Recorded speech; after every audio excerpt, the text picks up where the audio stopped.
happy to be here. I'm ready for a bit of a book party. Are you? Absolutely. Love books.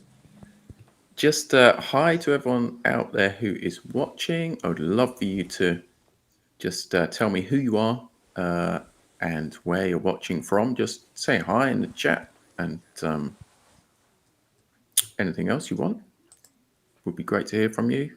And yeah, some of you might be tuning in because you know Paul. Paul is a good friend of mine. He is the co-host of a podcast that we both run called The Trouble with Writing. He is a fellow writing coach and also a fellow writer, fiction writer. Tell us a little bit about that, Paul. What do you write? And Yeah, I write fiction, as you said. To be honest with you, it's funny because although in a previous incarnation, I was a professional private investigator. So everyone thinks I write hard-boiled fiction. I actually don't. I write romance. Literary fiction, but with a romantic relationship kind of lean to it.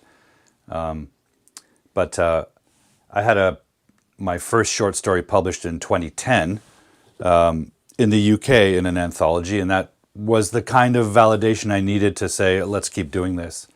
And since then, I've been working on 2 novel projects, both unfinished. So anytime I encounter another writer who's completed a work, I really appreciate it and admire it because I know the challenge.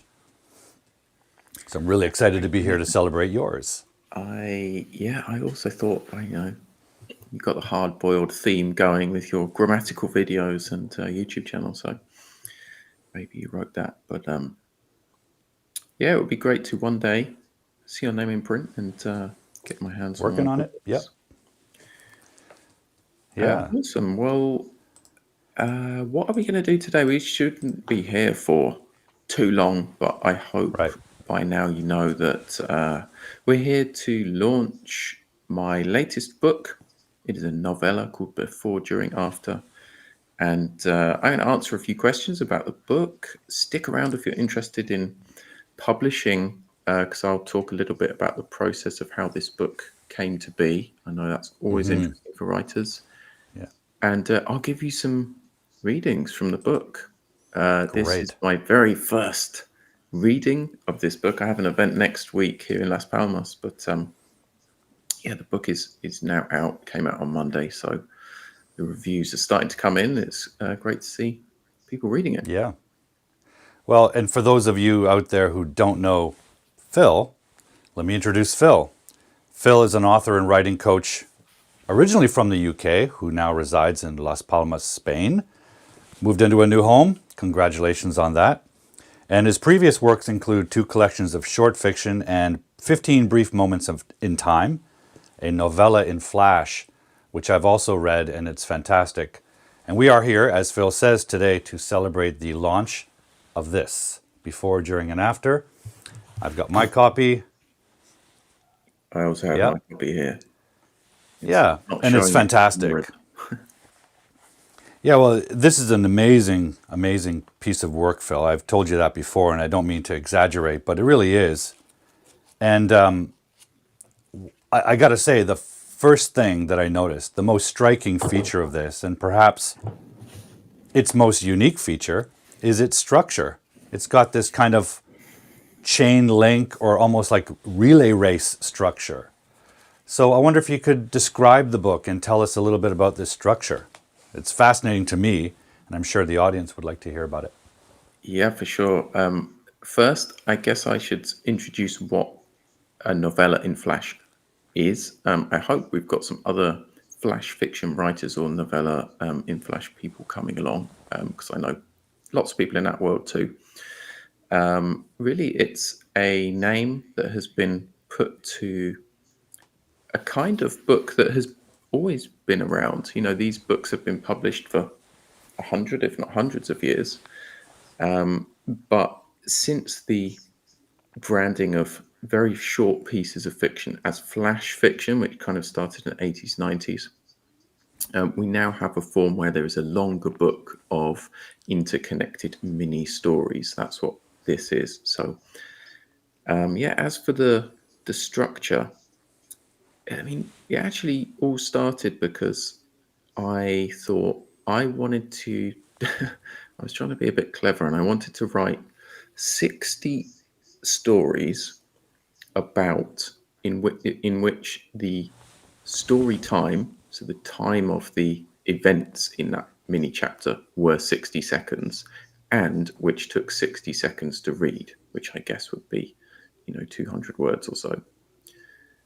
So is this idea of 60 moments, 60 minutes, and that evolved into figuring out how they would be connected. And it centered around these moments, an important moment in characters' lives. So I settled upon 20 different characters in the book who experience 20 incredible events which transform their lives. And the book is split into 60 mini chapters of these moments, and we have before, during, and after the moment.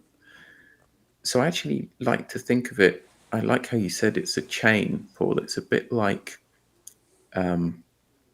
whereas you might see a normal novel or a movie as an arc, a story arc, this is like three rings which are interconnected. One ring would be the before, these events where each story is connected to the last. And, we're going around in a circle, but at some point we move on to the next ring.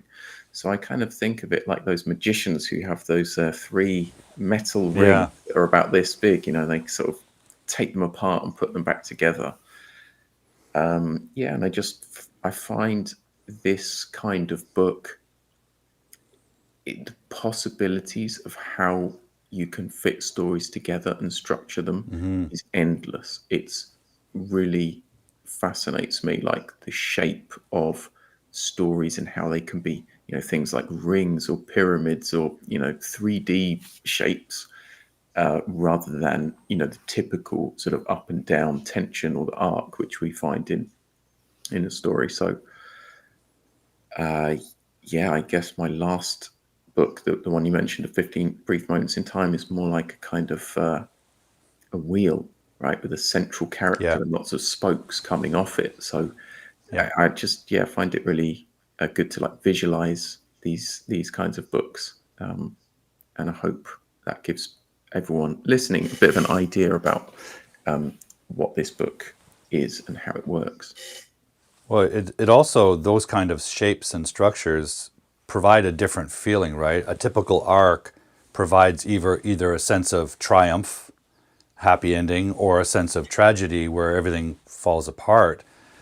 Your book has a very different feeling by the end of it. You come away with neither triumph or tragedy, but a sense of empathy. You have this feeling like everyone is connected, even when they think their little action and their little experience is isolated. It's not. And the book, the structure connects everybody, but also the feeling connects everybody. It has a very unusual impact by the time you're finished it. It's really interesting. And I can't compare it to anything. I've never experienced that kind of thing. I think we've all experienced non-linear stories or portmanteau, where stories move back and forth in time, and that can kind of disrupt that typical arc. But you also have a sort of diagonal feeling in some direction with those kind of stories, because although the plot may be disintegrated, the mood isn't necessarily disintegrated. But this one's really interesting because you get to experience so many different people, and they're sharing something, and you get to decide what it is that's connecting them. What is the connective thread above and beyond the structure of these? It's Yeah, I really suppose fascinating. if you think of it as sort of timelines, you have the pink timeline of before, which connects the characters directly. So we discover, one character carries on from the next in Yeah, physical space usually, and then the other threads, the time difference between the before and the during might not be the same for each character, yeah, but there's still connected like vertically and horizontally. So it was a quite there were points where I wrote it and I had to walk back all the steps and think, hang on, have I gone off timeline, or has something Yeah. wrong happened? I mean, the way I did it was, I think I wrote the before section as all individually, all the 20 characters. I wrote that before section, and then the next ones that I wrote the during and after for each character. And then after all that, I had to go through and make sure that it made sense and connected up in the time of everything. Well, another thing that I find interesting about it is that whereas a typical linear story really builds on cause and effect, this happens, which leads to this, which leads to this, this structure really challenges that and makes you think about what are the causes of these changes, these events. I don't want to give away spoilers, but what are the causes here? And the only really true common thread here is the reader, because the reader has access to everyone's story. So by the end of it, I kind of felt like, what caused everything here? I did. I kind of felt implicated in the story. It's a very unusual effect. Really fascinating. Phil, how about reading something? For sure. Yeah, I'm going to give a reading from each section. They're pretty short. You'll see that the chapters are, yeah, quite brief. And I guess just to introduce, we haven't really talked about what the book is about or where it's set. So Ah, yes. to give you a little bit of background on that, it's a story of 20 characters who are all connected by living in the same unnamed small town in America, and they all have a connection to a high school. Some of them work there, some of them are students there, and some of them are connected to other characters. And we start with the kind of central character, I guess, is Coach Primley. He's an aging basketball coach who's been a long-term servant to the school. And I'm going to read the before section from Coach Primley. I think I'll share the text on screen as well. Would that be a good idea? Sure. Yeah, why not? Yeah.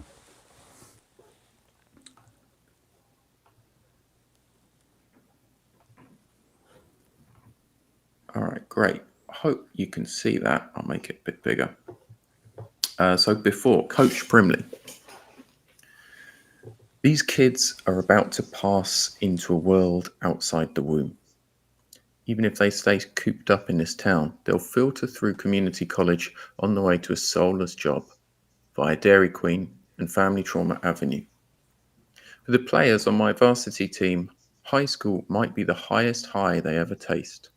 When I was their age, I didn't care about anything but game day and the Sunday meal after church. How can I change the course of their lives? With one little speech. They sit there and look at me from the gymnasium stands. I've smelled the same floor varnish my whole 30 years here. Perhaps I should just tell them the ultimate secret to gaining respect, being right and saying the same thing every year. There will be other kids, but after this, I'll be a ghost.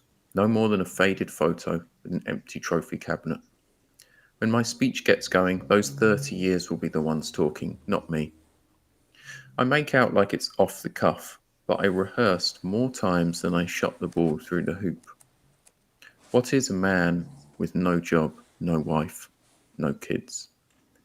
That's actually the first line on the paper in my pocket. I stand behind a principal. I'm so close I can smell the bullshit as he thanks the staff members one by one. We get that every year instead of a pay rise. His voice drones on like some bad actor in a teen movie. If he was on my team, I'd run the lies out of him. There's an alchemy to being liked. You've got to give up caring, act aloof, but always be listening. You have to be one of them, even though when you were their age, the internet didn't exist. You have to remember you were the same and forget the teammates who were broke, crippled, or dead. You have to forgive yourself for ruining a college coaching career because you gave up two of your players for doping. That's in the speech too. My mouth goes dry, just like it did at Marta's funeral.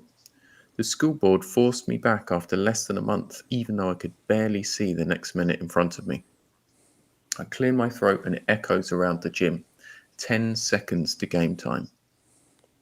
When I think about it, life is kind of like a game clock with a couple of timeouts and just a few seconds to celebrate. Sometimes you foul out even when it ain't your fault. I breathe in the court one last time and catch the scent of game day against our rivals, the Timberwolves. Those days, I wake up and drive through woodland roads for an hour to calm my mind. Then Principal Joyce says, give a hand to your Coach Primley, like I'll always belong to these kids. The whooping and shouting starts. Time to show them the gold extracted from 30 years of lessons. Make this one count, Primley. Then be a ghost. It's great. I don't want to give away Glimpse. too many spoilers, but who out there thinks that something bad might happen to Coach Primley? It feels ominous, doesn't it? It Poor feels coach. ominous. It's like the detective who gets shot the last day before they They get to retire. retirement. Yeah, because Coach Yeah. Primley is just about to retire. Hi to everyone out there who is checking in, saying hi. Sitara, good to see you. Anik, where is the link to the store? I'll be dropping the link very soon. Very soon at the end of this broadcast. But if you want to Google it before, during, after by my name on the screen, Philip Charter, or you can find it on Amazon and lots of other links. Martina. Oh, an audiobook read by me. Yeah, maybe. We'll see. Speak to my publisher. Sitara is joining us from Pakistan. Okay, great. Yeah. I guess I'll be reading Great. something from the during section, from the after section in a little bit. Paul, did you have another question? Well, I was going to ask you, yeah, as you said earlier, this whole story, this whole book is set in a small town, unnamed small town in America. Yet, quite clearly, you're not from America. So I'm curious about what inspired you to write a story that's set there rather than set in the UK, set in Spain. What was it about America that drew you to this material? Yeah, good question. I've always been drawn to writing about America. I mean, I visited New York City pretty briefly, so I can't say that I've got a lot of first-hand experience of being in the United States. But obviously, as you're from Canada, Paul, and the United States has a massive influence on our culture in terms of the Yeah. stories that we consume. I think it is a great breeding ground for stories, and I'm especially interested in looking at the disparity in wealth and in circumstance that a lot of people find themselves in. And I think there is a greater difference in society in America than there is in some countries. And also, I guess I hope that there's a bigger audience for this as well. I think, talking about a small town in England, let's say, where the characters are connected, perhaps it doesn't seem like there's as much room for danger or for people around the world to understand and know the details of that. So I love writing stories about where I'm from as well.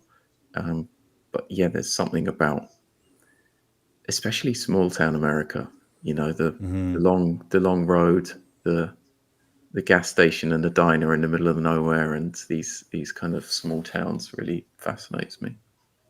In that kind of a size country, Canada as well, if you're in a small town, it can be extremely isolated in a way that is perhaps very different than anywhere in Europe, right? The distances are so grand that a small town isolated can really evolve into its own little place, and feel very much a part of, separate from greater America culture and society.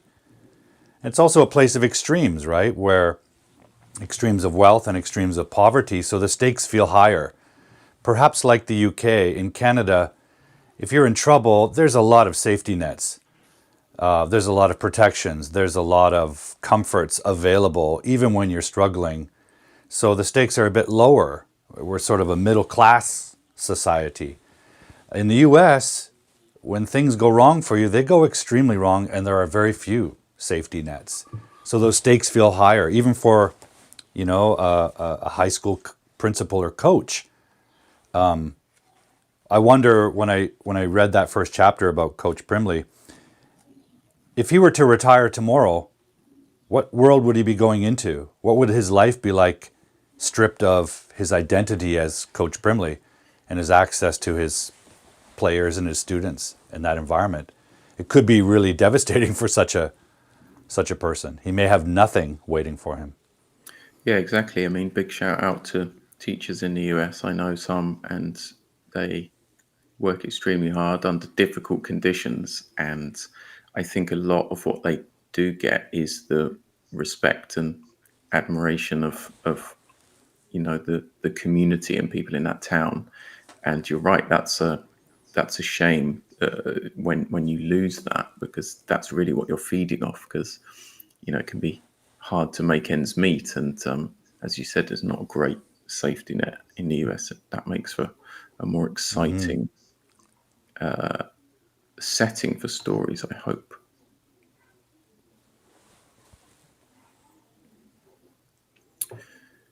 Yeah, I'm just checking out the comments. I've added a link to the book. You can find it at pelicanesis.com. That is the publisher of the book, and there's links to get the book in all kinds of different outlets, all the traditional places you find books, and if you happen to be in California, in bookstores in California too. I would also add, Phil, for some of the viewers, especially some of the viewers for whom English is not their native language and they may be still learning, this is not terribly challenging, right? It's not super long. Your prose is elegant and sophisticated, but very readable, right? I think it's very readable. And also a great example of all the things that we talk about on Trouble with Writing, for example, varying sentence lengths. I love the way you punctuate ideas and moments with short, punchy sentences. So for the language learners out there, don't be afraid of this. Get a copy. Thanks for saying that, Paul. Very kind. Should we move on, and perhaps I can read something from the middle of the book, from the during section? It's another Let's do brief that. one. I just need to find it here on my online copy. This is from Amanda O'Rourke, who is a cop, police officer responding to a dangerous situation. And this is her life-changing moment. So let me just share this on screen, and we'll have another brief look into the world of Before, During, After. Amanda O'Rourke, during. Question: where are the perps and what are they packing? Answer: one at the back exit, gun could be a replica. The other is strutting around like a peacock on speed. Gun is a gangland pea shooter. Question: how will they respond to direct orders or the escalation of aggression? A. Losing conviction and transferring power to the cops. B. Unaffected. C. By matching their own increase in aggression. Answer: C. Question: is the fat guy slumped next to the counter wounded or dying? Answer: that depends on how long this takes. He's pretty quiet. Question: Has your partner recognized the need to stall for backup so they can cover the back door? Answer: no. He has given an ultimatum to the gunman. He cares more about glory than protecting a partner who was once more than a partner. Question: Is any of the 20 something people, if any of the 20 something people get into the crossfire, will your gun take the blame? Answer: you won't even get a shot away before the guy pops you. He's got the sight advantage. Hope the Kevlar will do its job. Question: why has nobody turned off that plinky plinky music? And whatever happened to rock and roll? Answer: tell the one at the back counter to turn the music off. Shout loud from behind the entrance wall. The ski mask nods and turns it off. Good. Now you hear the tension. It sounds like the slow tear of an infinite piece of paper. You also notice the outline of nails under the slender gloved hands. A female perp. Women never dream this stuff up. They only go along with abusive partners. Question: why would this dude point his gun at a female cop? According to what every other no good thinks, women are more likely to go easy on you. Question: are you having a good time? Answer: it's impossible to tell. Time has stopped and your body is weightless. Question: will she get away? Answer: his accomplice already left out the other door. Backup didn't arrive, so she's gone. Question: did the bullet hit you before or after you got a shot away? Answer: you were almost falling before you hear it. Your hand is on your neck, and you drop to your knees and roll in the sugar crumbs on the checkered floor. The linoleum swallows you. Warm red filling oozes through your fingers. Your windpipe burns. Question: how many of the shots Davis fired have hit him? Answer: you can't see, but you hope all of them. Question: why have you never been here before? Cops get a 25% discount on boxes. Answer: 2 more shots. You shift right and catch the sight of the perp's stiffening legs. You're both down on the floor of the donut diner, rolling in the dirt with an unlucky fat guy. You try to meet his eyes through the ski mask, but he stares up at the ceiling fan, which spins forever. Thank you, Phil. That's a great tense moment. As I said, I'm a little bit obsessed with diners, and this is the Little O Diner, which is a kind of donut and coffee joint in the town where the book is set. And as you can tell, some big action goes down in the Little O Diner. One thing I noticed here, especially with Amanda's parts, it really jumps out, but it's true for all of them. At the beginning of the book, you have a long list of all the characters, and they span age groups, professions, even ethnicities. They're all kinds of different people in a community. How did you managed to do it? You managed to give every character their own unique perspective. Even when the book is written, in a sense, in your voice, they all have their own voice. They all have their own perspective. For example, Amanda O'Rourke, she's a cop with training, so she's going through this sort of checklist of questions to ask in a dire moment. She's resorting to her training, which is a very authentic and realistic characterization of that experience. How did you sort of approach developing every character's unique way of thinking, way of speaking? Like, how did you juggle all that and maintain it through those 3 sections, before, during, and after? That's a really fascinating detail for me, a really fascinating element. Yeah, thanks for bringing it up. It was an interesting process, I guess. With longer works or short stories, I would normally develop a character a bit and try and get to know them. But obviously, with 20 characters, I didn't do a huge amount of like research and backstory. And Paul's showing there the list of characters that you can sort of refer back to and get an idea of who's who. I guess the answer is I always like characters to be diverse and different. That's something that's important to me in my work and my life as well. Like I've traveled and met lots of brilliant people from all over the world. So I guess some of the way that they think and speak is based on experience. Some is based on spending a bit of time with each character's complete story and trying to differentiate it a bit.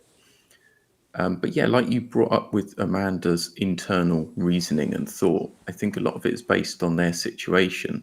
If you have somebody who's dying or who's desperate or who is, rich or is in prison, lots of these characters are facing a certain situation, and the difference or voice comes through that.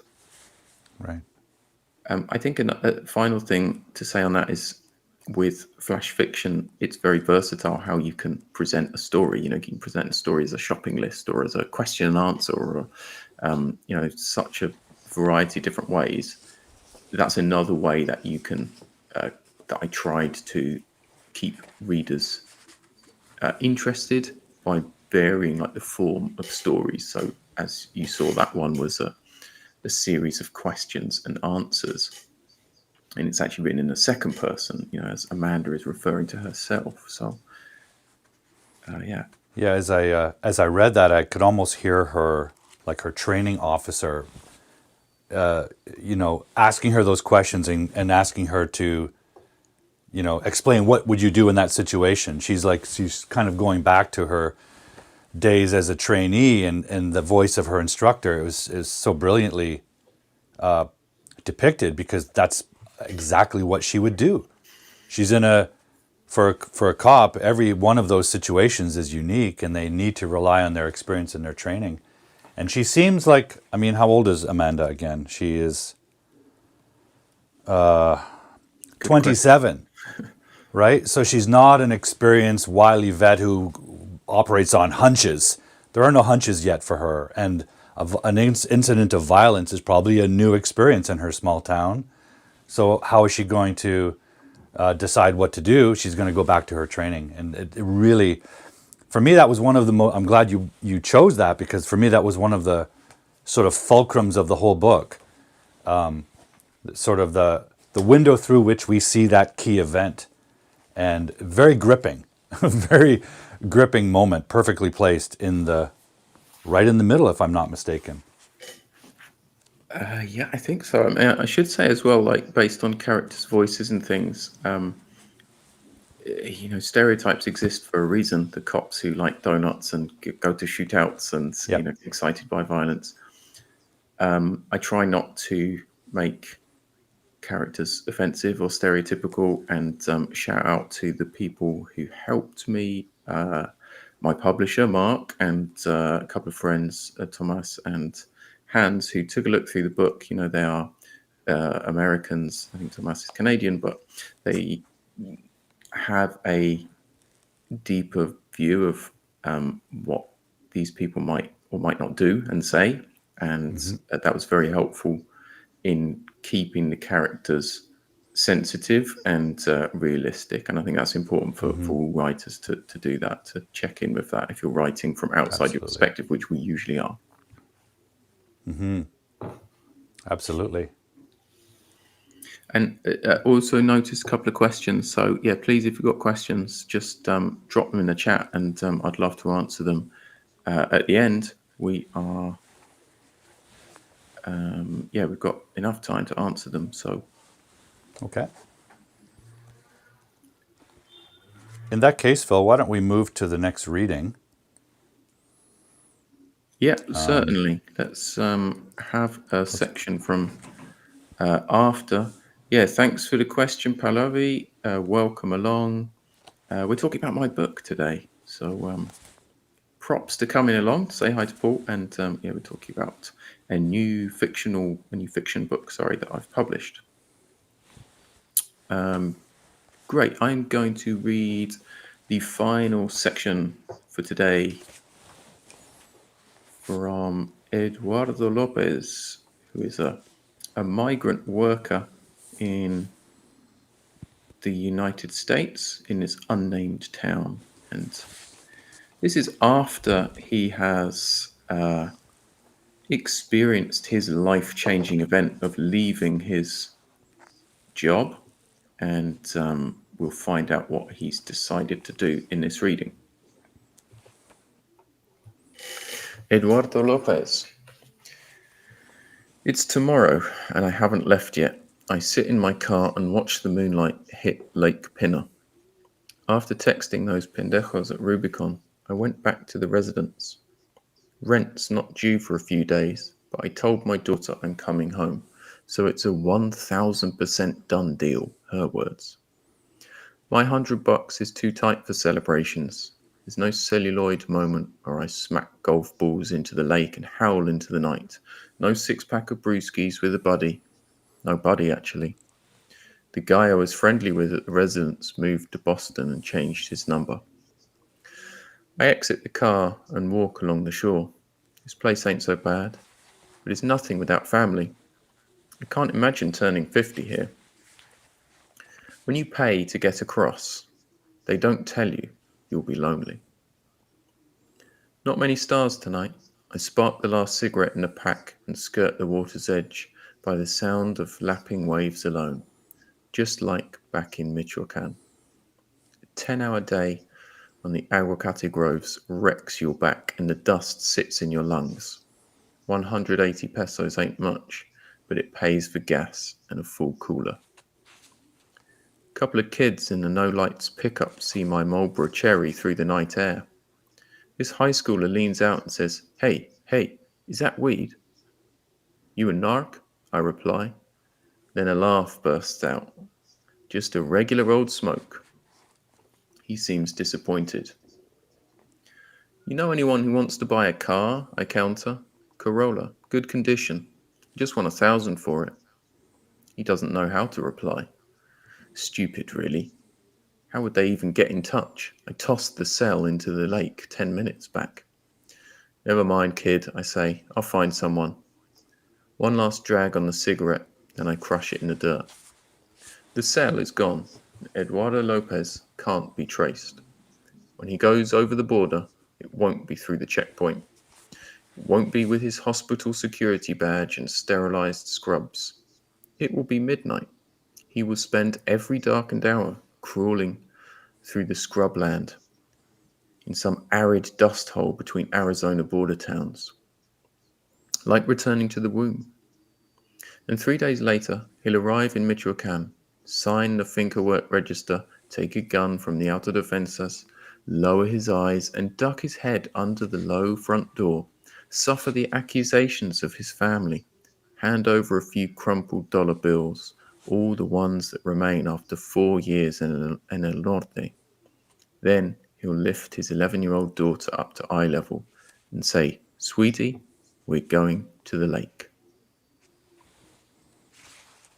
Thanks for that, Phil. That's another lovely chapter. Very different, right? A very different experience for Eduardo. Yeah, it was difficult to choose three different characters where we can get a little bit of their story, which gives a peek to some of the trauma and excitement that's happened to them. But rest assured, big stuff happens to all of these people, and Yeah. we get some kind of closure at the end of the book.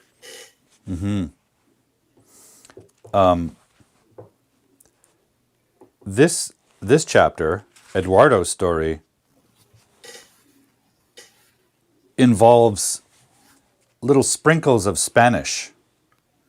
Obviously, he's originally from Mexico. He speaks Spanish, and again, to characterize him, you've sprinkled in his thoughts in Spanish. Even if he's incredibly fluent in English, he's going to have some thoughts in Spanish. I thought that was a lovely flourish. Was that always? Did that come naturally, or did you think it was like a strategic necessity in characterizing Eduardo? It's something I recommend when you're writing a character who is from a different land.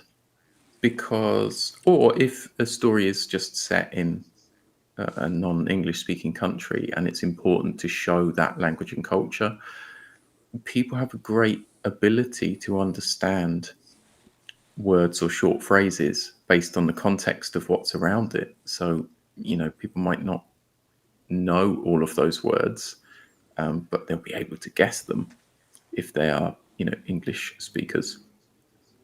And yeah, I think it adds a bit of color and reality to Eduardo. I spent some time in Mexico myself, so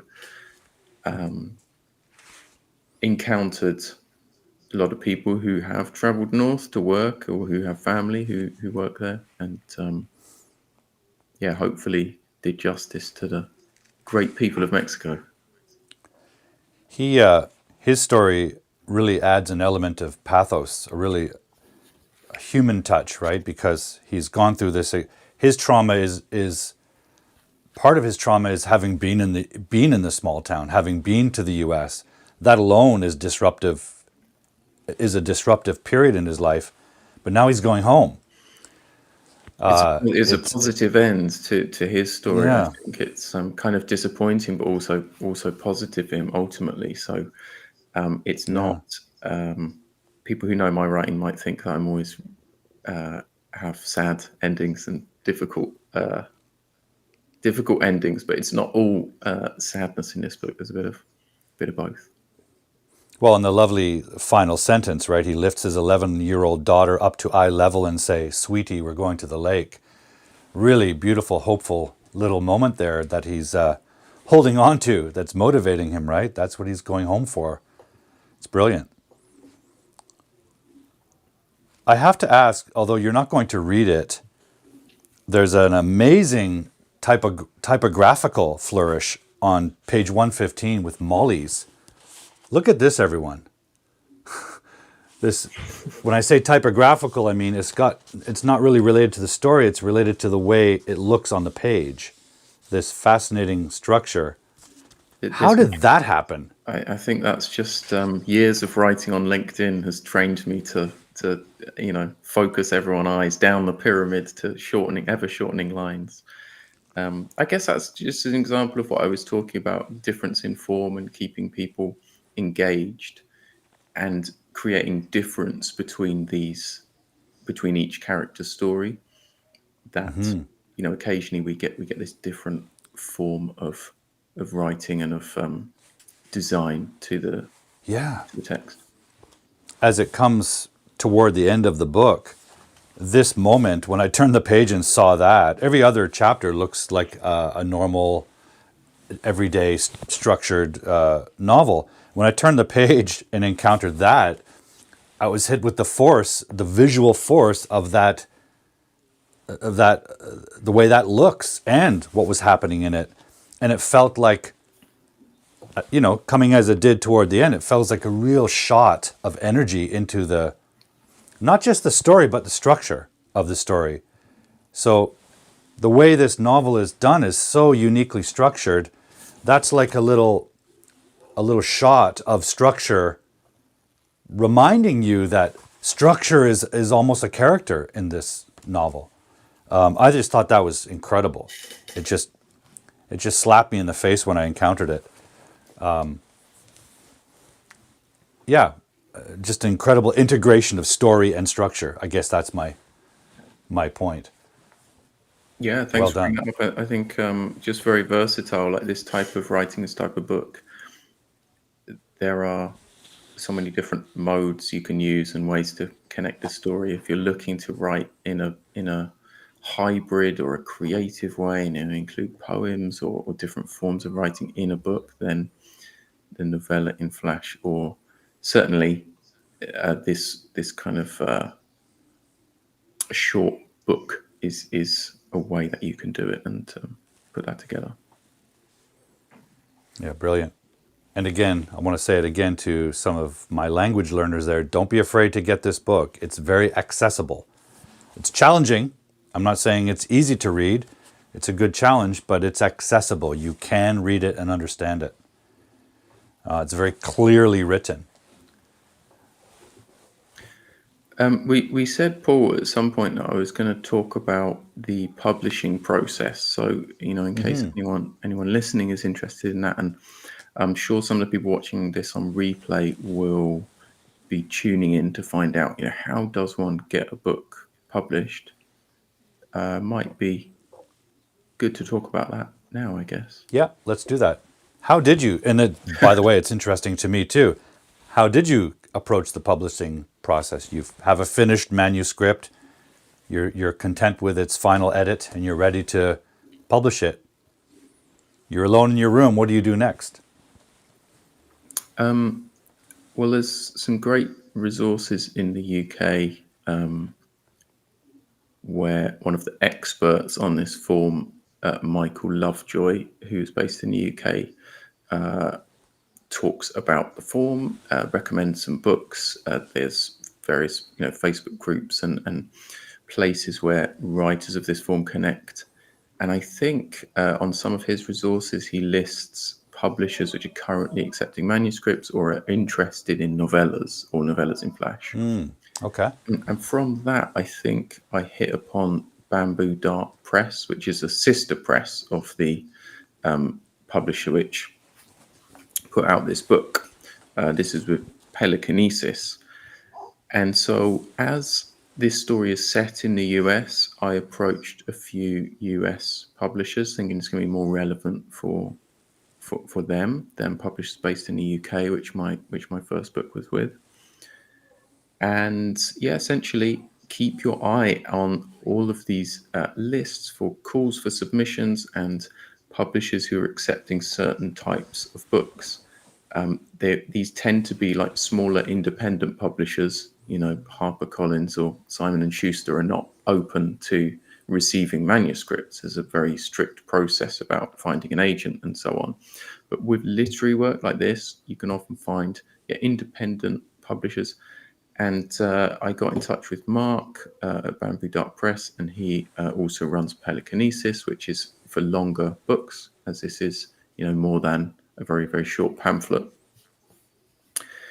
And it was brilliant to work with Pelicanesis. I'm so happy that we've worked together because Mark is passionate about short fiction.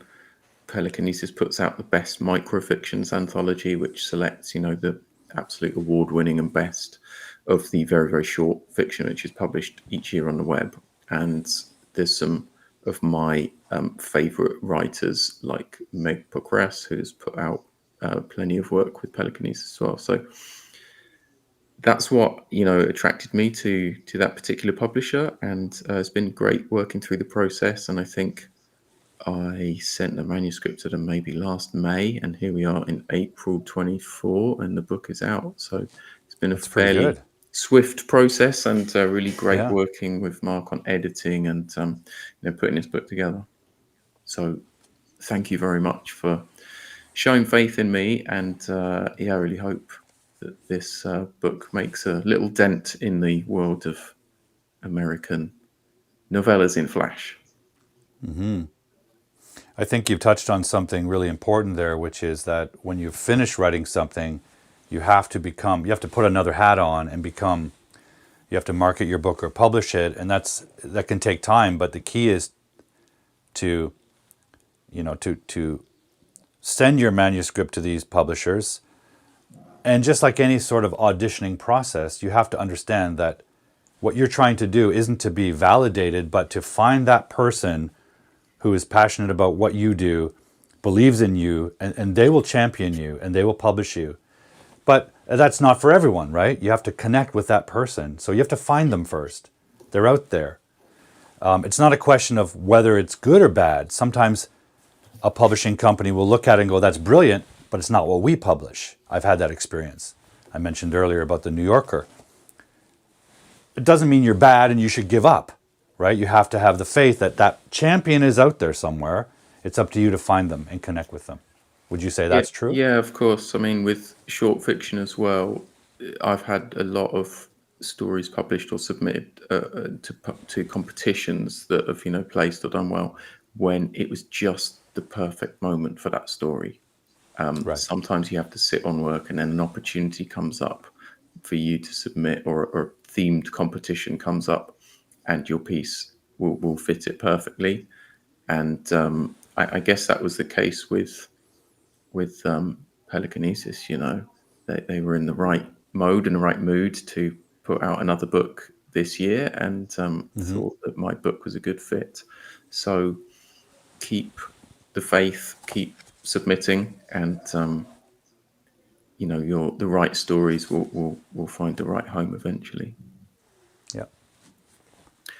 Phil, should we take some questions?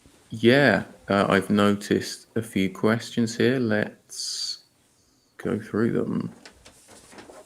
I've got an interesting question here from Anik. Anik, thanks for coming along. Question from LinkedIn. Which authors of short stories, novelettes, or flash fiction have inspired you, Phil? Why have you picked this genre? Which writers inspire me? I'm a big fan of Italo Calvino, so Invisible Cities, I think, could be described as a novella in flash. It's got an interesting. Oh, don't tell me, Paul's reaching for a copy here. It's one of my I favorite think books. I have a copy. I'm not sure if it's handy. Well, while Don't let me Paul looks interrupt for you. it, Yeah. I'll explain it. It's a short book of mini chapters about imaginary places, and it's linked by this amazing conversation between Marco Polo and Kublai Khan. And it's that's really one book that inspired me. I think a lot of the other novellas in Flash that have been published fairly recently, since it's been named as a genre, and we have more competitions and more publishers like putting out works. I've definitely enjoyed the work of Meg Buckrass. As I said before, she's an American writer based in Britain, I think. And what else have I read? Karen Jones. I can't remember the name of Karen's novella in Flash, but it's a very strong character about a Scottish girl, and she's a writer based in Scotland. Who else? I just read David X. Lewis's new novella in Flash. Many I could mention, not a huge amount coming to mind at the moment, but Yeah. I As regularly read always. novellas in Flash. Charmaine Wilkerson, maybe she hit the big time with a great book called Black Cake, but she's a previous winner of a novella in Flash competition, and has a great book out with Ad Hoc Fiction, who is another publisher of these great kinds of little books. So recommend checking Ad Hoc Fiction if you want more novellas in Flash and recommendations on them. It's something just came to mind. Of course, I don't have access to my copy, but there's a collection of short stories by the renowned Japanese author Yasunari Kawabata, and he called that collection Palm of the Hand Stories. And I think it was written maybe 60 years ago. And it's maybe a sort of predecessor of flash fiction because each chapter is even smaller than your chapters, and they're just little micro stories, but they're not connected. They're just sort of thematically related, but he called them palm of the hand stories that you could just write on your palm or read with one glance at your palm. It's pretty Yeah, cool. really, really interesting. I'd like to check that out. Yeah, I'll find the link or something, or send you a copy or something. I wish I had it handy. Yeah, we got another question here from Mariana. Welcome, Mariana. How are you doing? What are your thoughts on self-publishing? Are there advantages of publishing with a publisher? Good question. I think it obviously depends what kind of book or fiction or writing you want to publish. Essentially, if you work with the publisher, then they take on the responsibility of book production costs, or they should to some extent. and they are often helpful with how to market and sell the book. For that, you usually, as an author, receive a lower royalty than you would if you self-published. Of course, if you self-publish, there's a lot more effort involved to market the book. And on things like Amazon, while it's great that it's open and everyone can publish what they want, there is such a sea of books. You need to invest a lot of time and learning in order to sell copies. I personally think with literary fiction like this, it's great to work with a traditional publisher, especially if they are champions of the form, like I was saying with ad hoc fiction or with Pelicanesis Press. But I certainly think that there's advantages to both self-publishing and publishing. I have been on both sides of the fence. I self-published my collections of short fiction, and I've traditionally published 2 novellas now. So there we go. Paul is on it with showing one of my previous collections of short fiction. And yeah, just a plug, I should say, we're having a book launch today, so I'm trying to promote this book, and would love everyone to go out and check out this book, buy the book, buy copies for all of your friends and families. There is a link to that. I'm just going to post it again. I'm not sure if this is posting on LinkedIn, but I will include a link. I think there is a link included on the event description in LinkedIn. I hope there is. If there isn't, I will add one. But you can go to Pelicanesis Press and check this out. If you are interested in any of my books, then yeah, you can visit my author website, philipcharter.com, or just Google me or check out my work on Amazon. You'll find my books there. I'll also put a copy of this recording, if you can get it to me, Phil. I'll put a copy on my YouTube channels, and I'll put all those links in the description so they can access the book and everything else you just mentioned. Yeah, fantastic. Thanks for that, Paul. We'll be putting all the links there. There's just one final question that we haven't got to. I think it's from Pallavi. Always interested in answering questions about short fiction and short stories. I'm a bit of a nerd about that. I have seen in many short stories a writer stops the story in some interesting parts. Do they want us to imagine the next part of the story? And why do they do that? Great question. Absolutely love that question, Pallavi. Thanks for that. My thoughts, well, what do you think, Paul? Why don't you answer this one? I've done a lot of talking. Yeah, I think it's a great question. I think our storytelling tradition has evolved, and now we consume most of our stories through film and television. And because, for example, a movie wants to make money from you, they want to give you an exciting experience that you'll tell your friends, hey, this happened, the movie is great, go see it, go pay to see it. But a movie is structured to answer all your questions generally, so that you have a great experience, but at the end you're completely satisfied. You know how everything ends. Everything is clear to you. But I think in literature, the purpose is different. The purpose isn't temporary entertainment. What I love about a great book or a short story is that it provokes thoughts in me.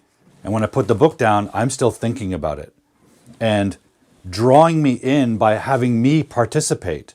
So if there are things unspoken, I have to imagine them.